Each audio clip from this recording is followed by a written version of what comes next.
Ladies and gentlemen, welcome back to Crossroads with Cam, Season 2, Episode 1, with a very special guest, one of the biggest influences in my life, someone who was there for my beginning high school years in ministry and stuff, Pastor Rye Wade. What's up, man? What's up, bro? How you doing, man? I'm good. Good, dude. I haven't seen, it's been like years, so I was like, I give me an know. update. How you been and everything? Yeah, man. It's been 4 or 5 years, something like that. So planting a church in the middle of doing that thing. I So see Cahaba all City that on Church. social media. Yeah, so we're super excited about that. There's too much to explain in that world because that world is just wild. It's crazy. It's unknown. It's faith driven.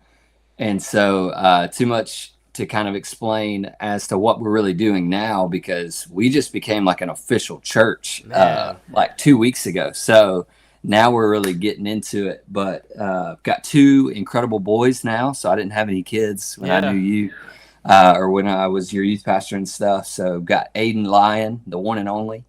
And I've got Jordan Beck. We call him JB. Let's go. Man, just living in Birmingham, living the dream, bro. I love it, man. Yeah, a lot has happened since you were over here. So, what has it been like, just to start off with, like, having kids now? Like, how's that life for you?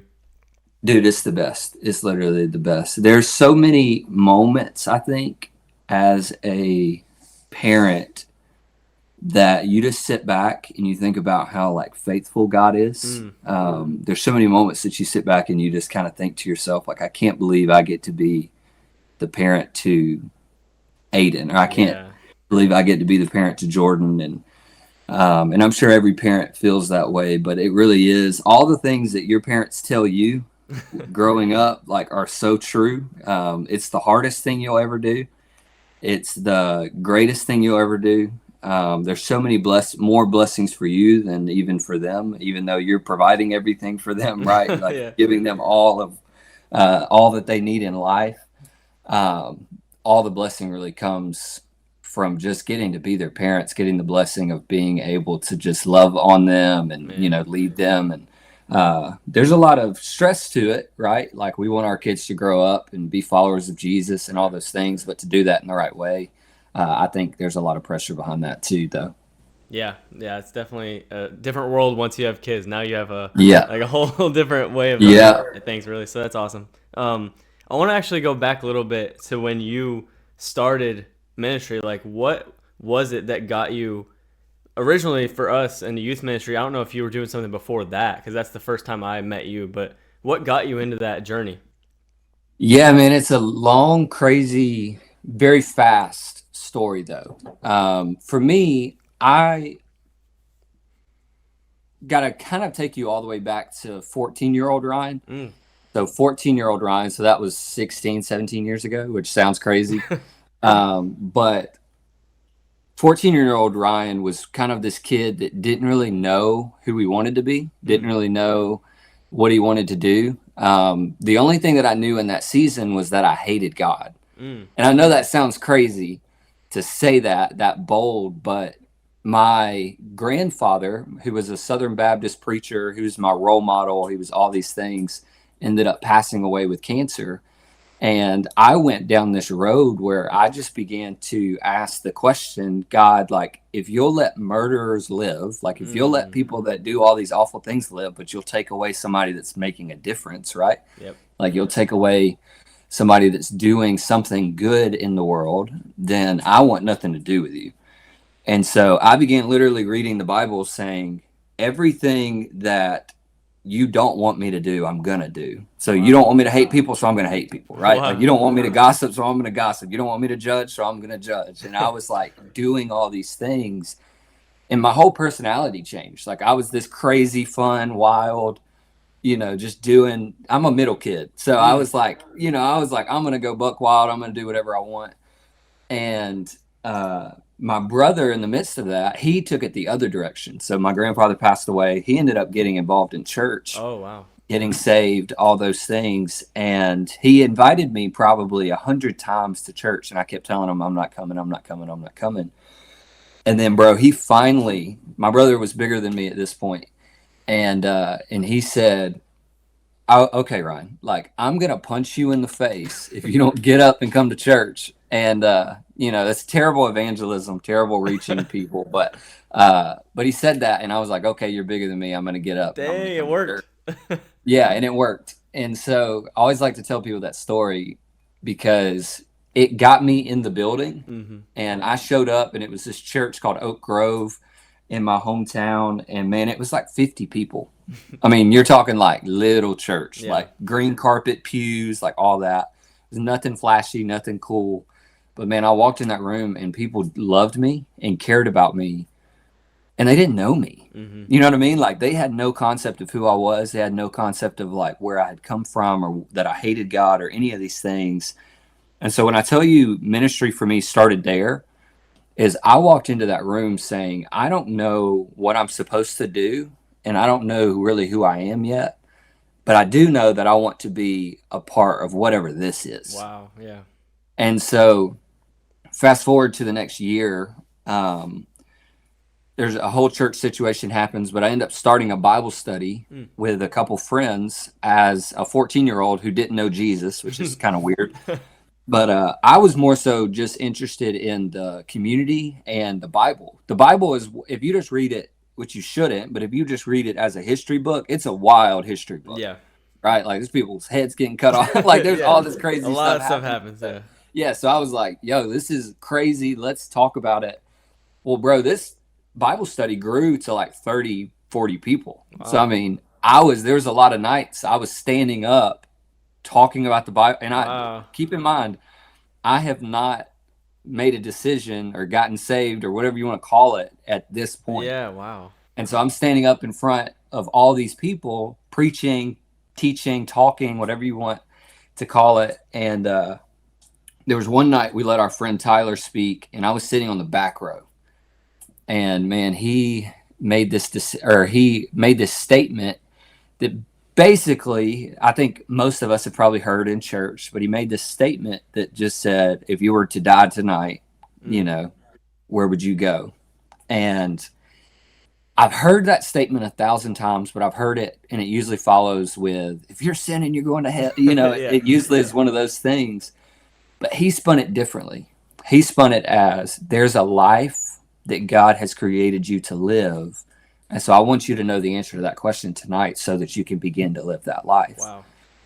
And man, it was the most awkward, wild thing. But I got up, I made the decision. I came to the front. The whole room was like, he's not saved yet. Like, the one that was talking. Yeah, it's like he's been sitting here talking. So I always tell people I got saved at the Bible study I started.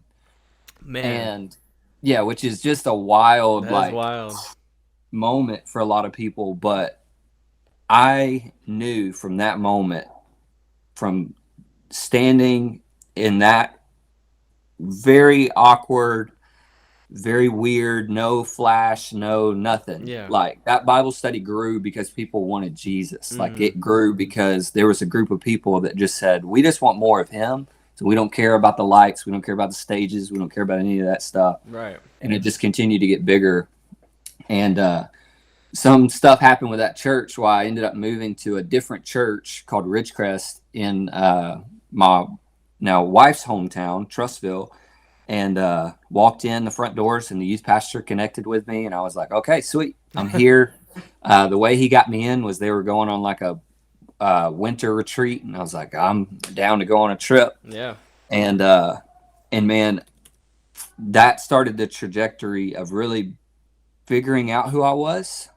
But at 16, really 15, but I had just turned a week before that, 16. But I was at a beach camp and felt a call to ministry the final night of the beach camp. And come to find out, my youth pastor had planned the entire camp just to get my attention. Wow. And so it was just this really wild thing. But that was 16. 17, I become an intern for an evangelist. 18, I become a full-time youth pastor. Wow. Yeah. And so from 18 till now, I've been full-time, ministry, full-time in some sort of role. And there's a lot of stories in there. There's a lot of churches, different things in there that are just all so incredible. But that's the small, short, kind of mind-boggling story of I got saved at a Bible study I started. Yeah. Got a call to ministry at a beach camp that I didn't even know I should be on, right? And this whole camp's planned for me. And then at 18, I had just graduated the youth group and then took over the youth group for all of my friends. That's awesome. And so, yeah. And so, man, it's been a wild road. My life has always been just straight up. Like it's been 100 miles an hour straight up to whatever God's calling me to. That's awesome. I love about that is that you didn't even know God was working before you were even saved or anything. He was already working in your life, like to put these pieces together, and like a Bible study that you started. That's really cool. I love that, man. So you talked a little bit about your brother getting you into the church, into the door, right? Yeah. So what do you think? Like, what's the best way to do that for people that have a friend or something that realize they're trying to get to go to church? Yeah, I think I'm teaching my core team this with church planting is I think making sure that people know that you care about them and making sure that people know that you're for them matters so much more than just the general invite to something. Yep. I have found over the years, I've promoted, I've marketed, I've done all the things, I've done all the flashy, all the wild things in ministry to try to get those friends or to try to get those people, whoever that person is, to come to my thing. Right. And what I have found is people won't come because your church or your organization or whatever is doing a cool thing. They'll come because God's doing a cool thing in you. And so they're going to look at you, not what's happening around you. Does that make sense? Yeah. So they're going to look at like who you are. If you really are who you say you are, they're going to look at all of those things instead of the cool event or the flashy thing. And man, community, knowing that people actually care, knowing, I'm trying to think of what the saying is. People don't care how much you know until they know how much you care. Yeah, that's good. And so it's that line that has always kind of stuck in my head. You know, my brother, like I said, he said, I'm going to punch you in the face if you don't come to church. Like that, for me, I wouldn't recommend that in any circumstance to say that to somebody. But for me, all I knew in that moment was my brother cares about me. Yeah, it showed you that he cared. Like for him to get to that point, like I knew that and my brother cares about me more than probably anybody. Like that's my guy. And so it was just so important for me to get to hear and just see like, oh, this guy actually cares. Yeah. And I think that's the encouragement that I would give people is like, do you actually care? Do you care about your friend that's lost? Do you care about your friend that not do you care about them coming to your thing, but do you generally care about them? We have a saying at our church right now is that there's a seat at the table for you. Right. What that means is that we're going to open up a seat for anybody, everybody, and you're actually going to be loved, cared for, valued, all those things when you come and sit down, no matter what your background is, no matter how you vote, no matter what you do, like you've got a seat with us and people will know if you're lying or not. Yeah, that's how a church should be, in my opinion. Like that's what it's about. It's about the people that don't even know who they are and stuff like you when you were young, right? And then you just walked in and they were you already knew that they cared about you. I love that. Yeah. I think one thing that came to my mind when you were saying that is people, if they know you're a Christian, it's easy for them to see you asking them to do things as like a mission instead of caring about them, right? So I think like you were saying, loving them first and like showing them you care is the first step in anything to get someone to church. Yeah, absolutely. Yeah. So, man, that's an awesome journey. I love the story. I don't even know if I've ever heard that, so that's awesome. It was a good one. So fast forward a little bit, you got to the Bridge Church in Florida. Yeah. That's where you met me and a bunch of guys. And I think you were actually there when I got baptized. So it was one of those years, which is awesome to think about. With youth ministry, has that always been like the focus for you, or have you like gone around different things? I think it's always been my son Aiden's walking in. Come here, bud. Shout out. Say what's up, Aiden. What's up? All right, go play. Go play. Yeah, so I think youth ministry for me has always been, it'll always be my heart. I knew at a very young age, so whenever I felt that call to ministry at 15, 16, I knew, it's so weird. At that beach camp, I sat down with a journal and I wrote that I was going to plant a church one day. Wow. And dude, I didn't even know what that meant. Like I had no concept of what planting a church was or anything. I just was listening to the Holy Spirit and just was writing kind of what it wanted me to, the Holy Spirit wanted me to say. And so I think youth ministry will always be my heart, but I think people are just my heart. I don't care what age you are. I don't care if you're 5 or if you're 15 or if you're 50. I think the biggest thing is just having those opportunities with students over the years has really shown me what God can do. Because I think about you, like when you asked me to do this, the one story I thought of was we were sitting in a small group one night. I know. I remember this so vividly too. We were sitting in a small group one night, and man, it had gotten pretty real. Yeah. Like if I was leading the small group, I always took it to, because that's just me. Like I always take it to the very, very deep. Small groups are the best place for that too. It just and so I was like, "Yo, we're just gonna go in. We're gonna see what happens." And I remember saying something to the effect of, I wonder what it would look like for Camden Kingdom to begin to build the kingdom. It's crazy. And now thinking about that statement and seeing the wheels turn in your head to now what you're doing with this podcast, what you're doing with Quick Church, what you're doing with all those things, man, I'm sitting back going, gosh, this dude is killing it. And he's finally taking Camden Kingdom and all of the things that you're incredible at, and you're taking those things and you're using them for the kingdom. And I think that's always been my focus with students is what is the thing that you're driven by? Okay, so now let's take that thing and let's use that thing for his purpose, for his glory, for his renown, for, what he's created you to do. Yeah. Because just because you're a really good athlete, whoever that might be, you've been balling, I've been seeing it. And just because you're a good athlete doesn't mean you're a good athlete just for your own glory. Like you're a good athlete because God put that gifting in you. And yeah, you put in the work, you put in the time, but he gave you that gifting so you could use it for his kingdom. Exactly.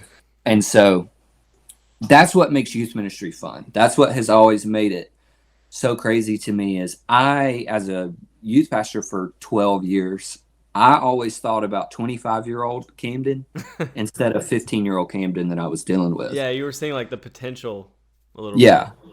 And so that's what's so cool. The difference of leading adults now is that I'm dealing with 45-year-old whoever, and they've convinced themselves that this is all life is. I just am who I am. But I have found that there's a lot of 40, 50, 60-year-olds out there that never took the step of faith to do what you've done. They've never taken the step of faith to do the thing that they're passionate about or whatever. And so it's a different way of going about ministry. But I think it's just still super fun to be able to look and see what God can do. And yeah, man, I think that's what has always made youth ministry kind of the goal. Yeah. I even as a church planter, like I still feel like a youth pastor because it's in my blood. Yeah. That night, that's why I say you're one of the biggest influences in my life, because you did always encourage us to like take whatever we were doing and use it for God's glory every time. And I love that you did that. And it's showing like the cool thing about God really is how like he shows you like what you plant the seeds, and then you can see the harvest later. You're literally able to see that in real time. So I just love that. Yeah. So thank you for doing that, man. For me. It's cool that you looked at that as like the big goal. And I want to go into the issues with my generation, Gen Z, because I talk about that with everybody on the podcast.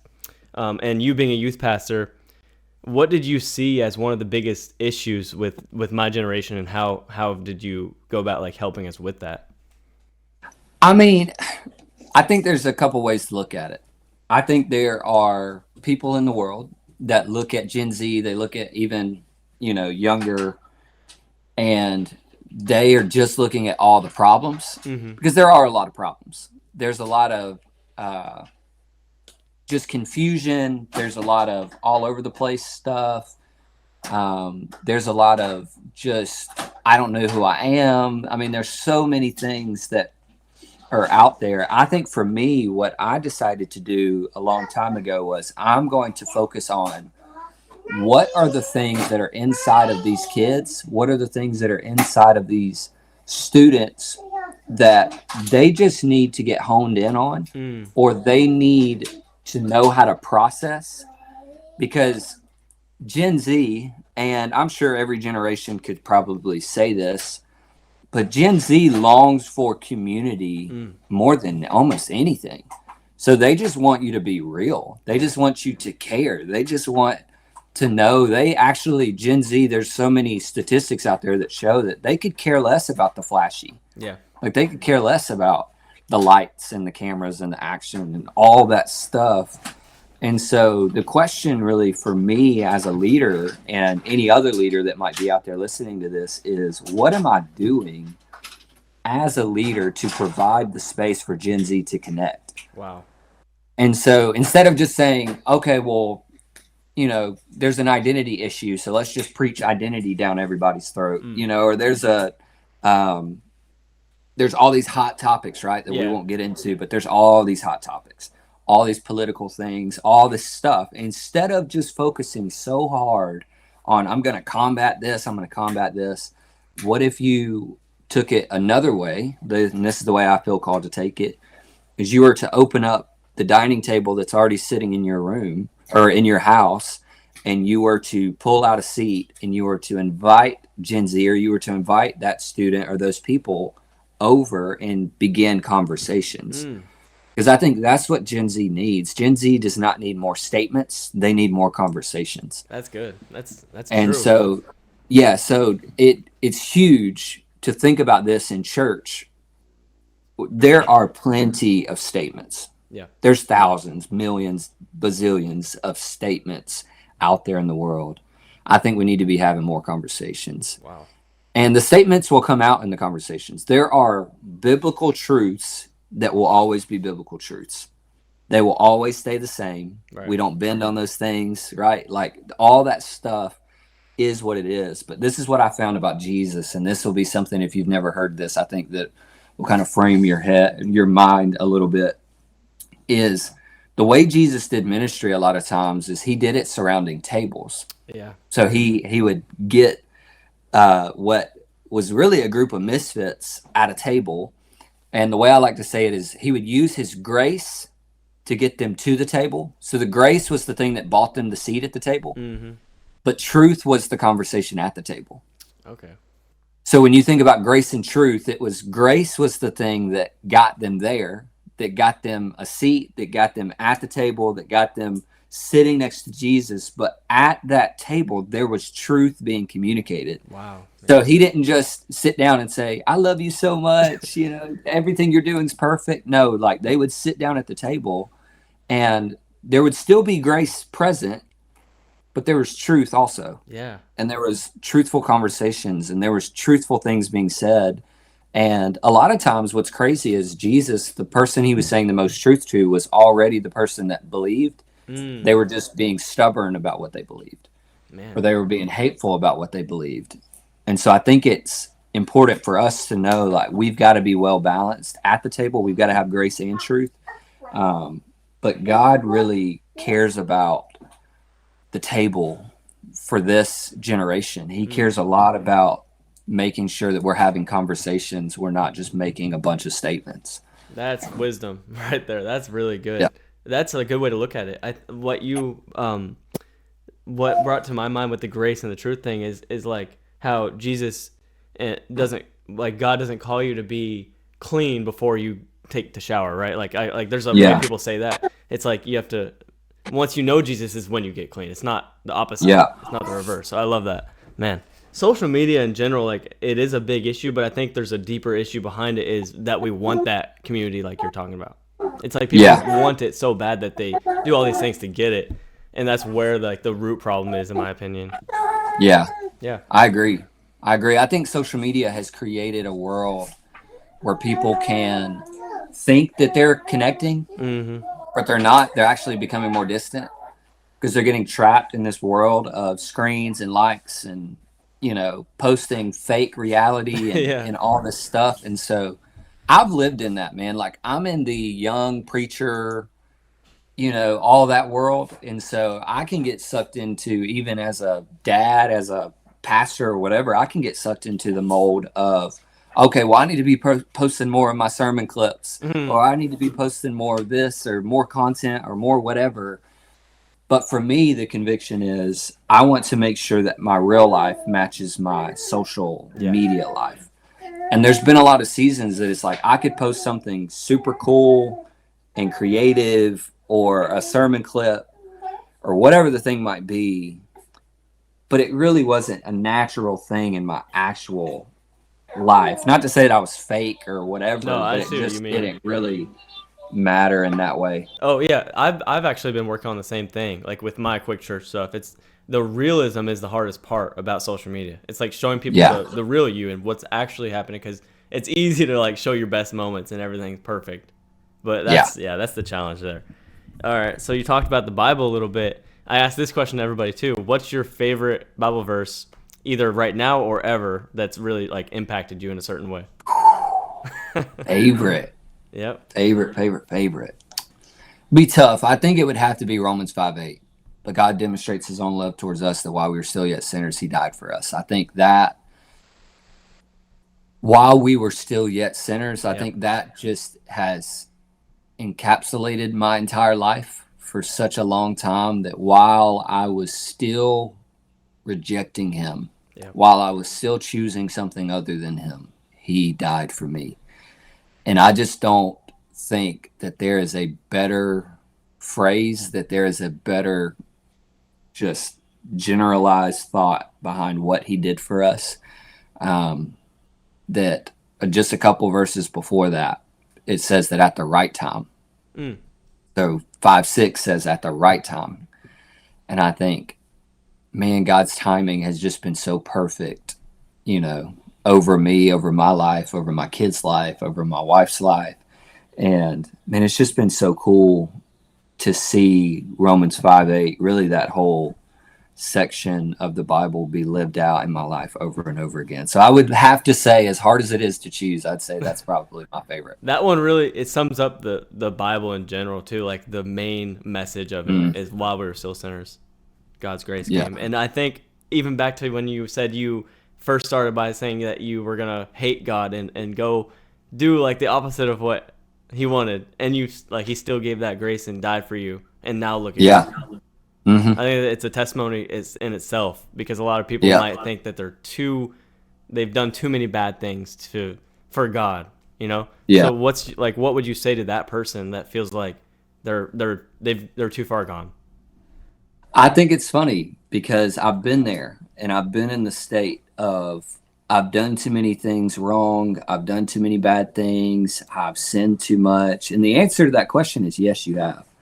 Which is crazy, right? Like, I've done too many things for him to love me. I've done too many things for him to choose me. I've done too many things for him to give me grace, for him to die on the cross. But what's crazy is he still does. Yeah. Like, the answer is yes, you have done too much, but he still loves you. Wow. Like, he still died. He's still done all those things, even in the midst of all the things that we've done. I mean, you've got to frame it in your head that he died for every single thing, past, present, future, that we have ever done or will do. Yeah. And yet he still chooses to love us. He still calls us his son, his daughter, his child. He still calls us his bride. He still calls us well loved. He still calls us chosen. He still calls us forgiven. He still calls us all these names that we have done nothing to deserve. And I think that's what makes it grace. I think that's what makes it mercy.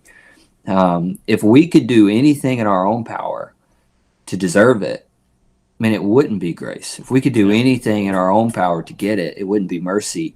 And that's what I would tell the person that's, I'm too broken, I'm too dirty. No, like, he looks at you, God looks at you, and he sees his perfect son. Yep. So he sees you in a perfect light. He sees you through the image of his son. And I always tell people, especially students, that you need to look back. That you can look back at your life and you can see the fingerprint of God all over your life, because we're the only thing, human beings are the only thing in all creation that he touched as he was creating it. So light, dark, all those things, like the fish in the sea, he spoke all of those things. But it says with humans, he picked up dirt. It says dust, but he picked up dirt and he blew into that dirt, and human beings became, which means we began in his hands and we will end in his hands. So we have literally always been in his hands, and he spoke us into existence. And guess what? Our life has his handprint, has his fingerprints all over it. So like, I can look at you, I can look at anybody on the street, even the most difficult person on the planet, and I can look at every single person in the face, and I can see that there is a God that loves them, that chooses them. And I would say that to you, wherever you're listening to this from, wherever maybe you found this podcast at, I would encourage you to just look at your life and to know that, yes, maybe you've done some bad stuff. Me too, right? Like, yeah, maybe you've made some mistakes. Maybe you've sinned more than you should have. Maybe you've, been caught up in whatever the world has been throwing at you. But I'm here to tell you, because I've experienced it myself, that there is a God that loves you. He's actually obsessed with you. Like obsessed on a different level, to where he left a perfect seat in heaven to come and be with you, to die on the cross for you, and then to go to the grave to conquer sin and death, to grab the keys forever, and then to raise again. Like, we're about to celebrate this in a couple weeks. Yeah, it's powerful. On Easter weekend, and Easter is not for churches. Easter is for you. Like, Easter is not just something for churches to get a bigger attendance. Like, that Sunday, Resurrection Sunday, is for you. Preach. And so if you have ever felt for any reason that you are not valuable enough, that you are not good enough, the cross proves that wrong. Oh, that's good. Like, it proves that wrong in every single way, because I promise you, he was thinking of you. As cheesy as that sounds, he was thinking of you when he took the nail. He was thinking of you when he hung there. He was thinking of you when he couldn't breathe. He was thinking of you as he got whipped. He was thinking of you when he was in the grave grabbing the keys, and he thought of you as he rose again, because that is what made it to where you didn't just go from bad to good, but you went from death to life. Wow. And he proved, and I say this all the time, you may remember this, I say it every prayer, that Jesus is stronger than death, and he's better than life. When you realize that he's stronger than death, you won't stay dead. When you realize that he's better than life, you'll give up everything that life has to offer, and you'll go after the one thing that actually can give you real life.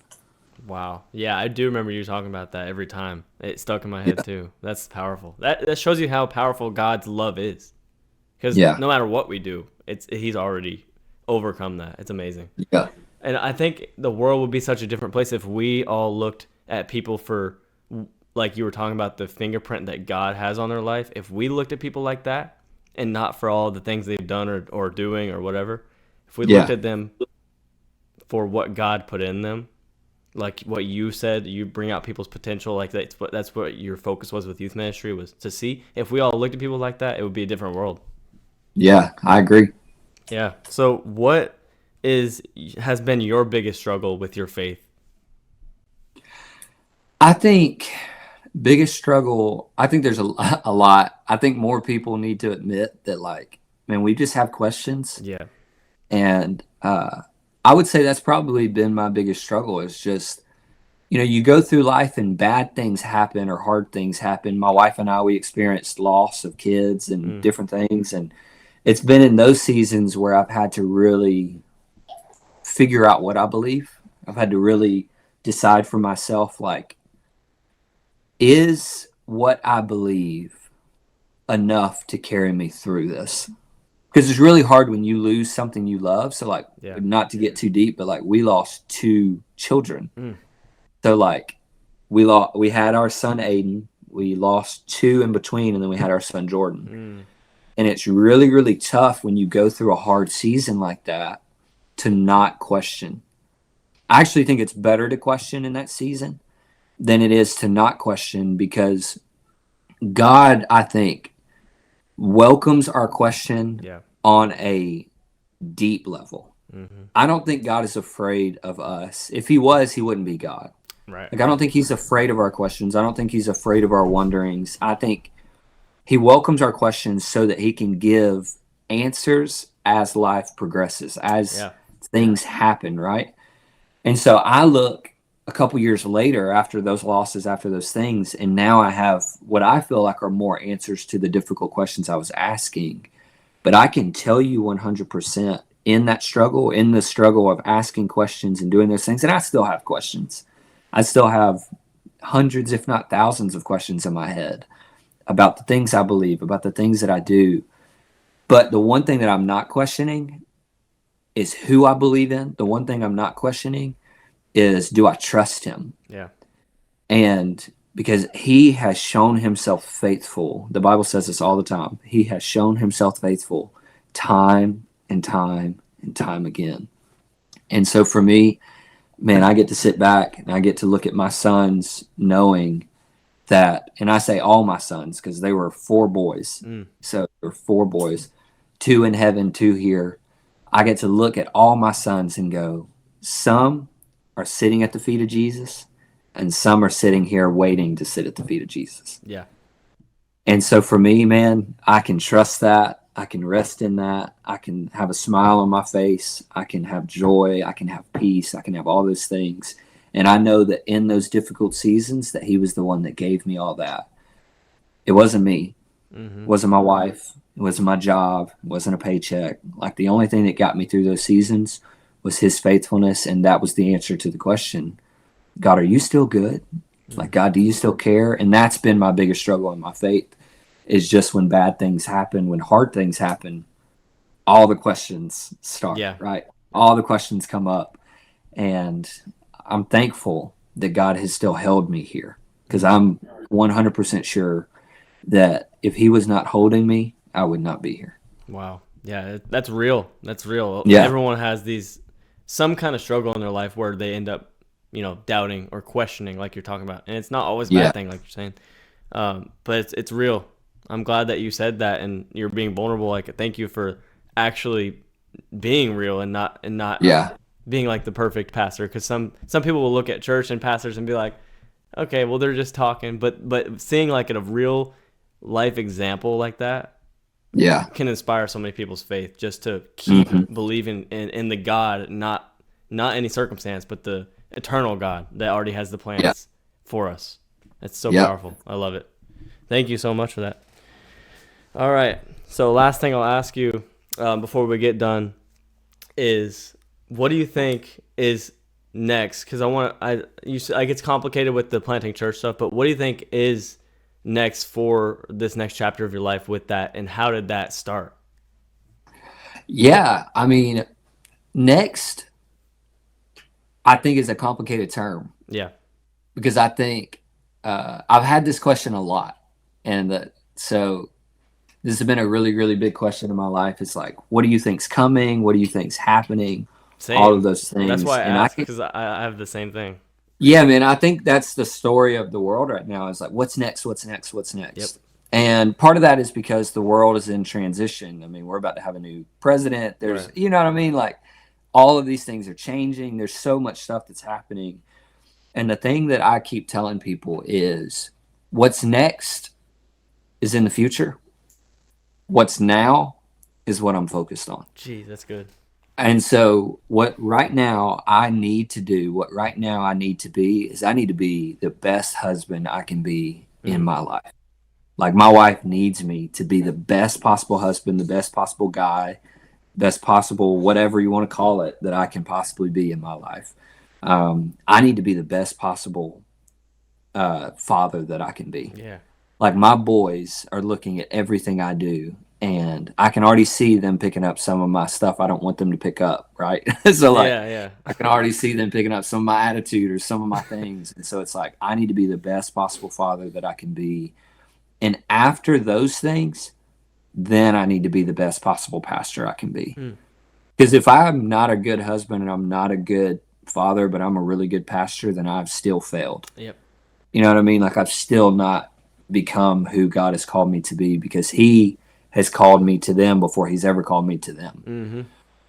And so that's my focus. That's what's next. Because what's crazy is as I focus on what's now, it'll carry me into being more prepared for what is next. Wow. And so, man, I'm just focused on that. The church world of church planting right now, everything's unknown. Mm-hmm. We don't have a building. We barely have a budget. I mean, we're living life week to week to week. We're doing something really, really simple. Instead of going ahead and doing church services and all the things that most churches are used to, is we're just doing dinner parties, and they're at my house. That's awesome. So like, yeah, man, we've got 30, 40 people showing up at a time to our house, and we're putting tables in our living room and dining rooms, and like we're just packing people into our space. And man, we're just having really good conversations. Yeah, and the church is the people too. It's about the community, the people.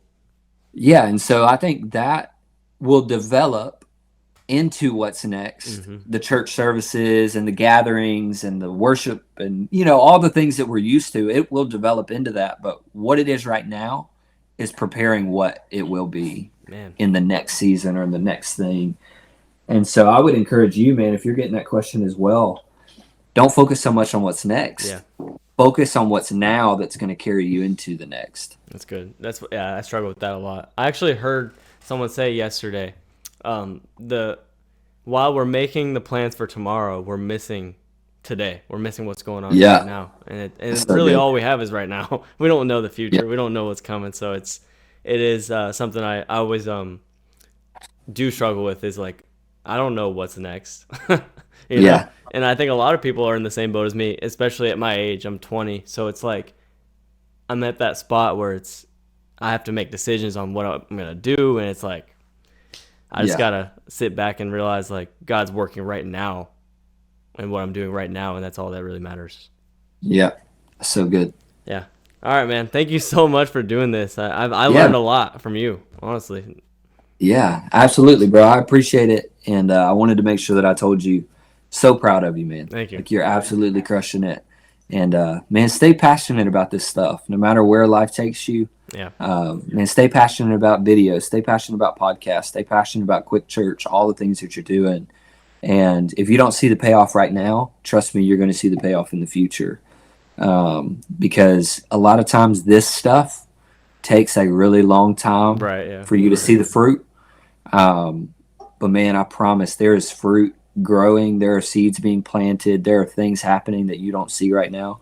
And so, bro, as your former youth pastor, I still claim you as my student. But man, just know, like, God is using you in an incredible way, and I'm super proud just to get to know you and get to be a part of it. And once my podcast launches, bro, we gotta do it. Hampton Kingdom pop up. We gotta do it. Yeah, I just want to say thank you for everything you've done in my life, from not even just the time you were here, but what you planted then and seeing it now. Thank you for everything like that. Yeah, man. Well, love you, bro. Yeah. I'll see you around, my guy. I'll see you around. I can't wait to get on your podcast. We'll see what happens. Yeah, man. Peace. See you, dude.